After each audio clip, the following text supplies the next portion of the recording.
Good afternoon. Phil Lindemann with your news from Avalanche Physical Therapy on Krystal 93.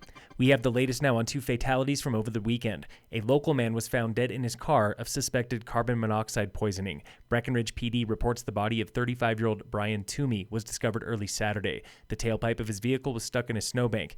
Autopsy and toxicology results are pending.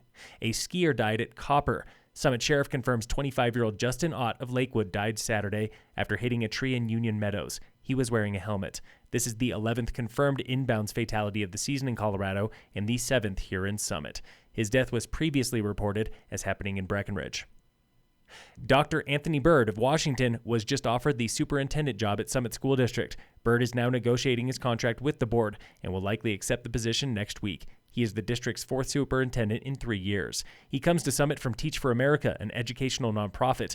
Before then, he was associate superintendent for a district of 19,000. This week on the State of Summit. It feels like demand skyrocketed because it really is. It's certainly at a choke point. That was Molly Fitzpatrick with Root Policy Research of Denver. She gave a childcare presentation to county commissioners yesterday where one finding seemed counterintuitive. Summit's youth population has barely grown since 2010.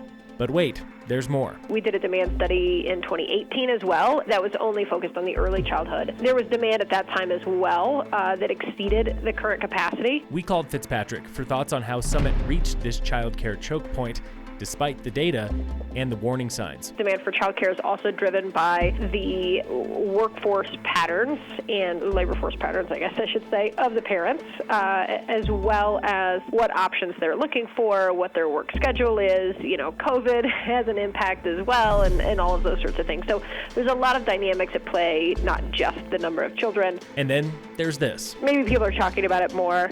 It's also part of all the conversations around keeping families in the county in general and housing issues, and all of that is so interrelated. Tune in again next Wednesday for The State of Summit on Krystal 93.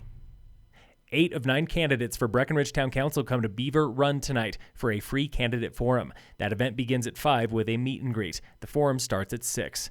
Not joining the group is first-time candidate Allie Doolin. She stopped by the Krystal Studios earlier today. Sometimes I feel like we're living in a community that doesn't necessarily embrace change. But I think change and adapting can be a great thing. Council elections are April 5th countywide. Ballots are now in the mail.